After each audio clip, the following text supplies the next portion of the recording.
Forget the former things. Do not dwell on the past. See, I am doing a new thing. It now springs up. Do you not perceive it? I am making a way in the wilderness and streams in the wasteland. I will give you a new heart and put a new spirit in you. I will remove from you your heart of stone and give you a heart of flesh. And I will put my spirit in you and move you to follow my decrees and be careful to keep my laws.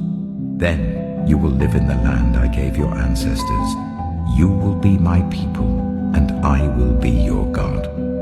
For I know the plans I have for you, declares the Lord. Plans to prosper you and not to harm you. Plans to give you hope and a future. Then you will call on me and come and pray to me, and I will listen to you. You will seek me and find me when you seek me with all your heart. I will be found by you,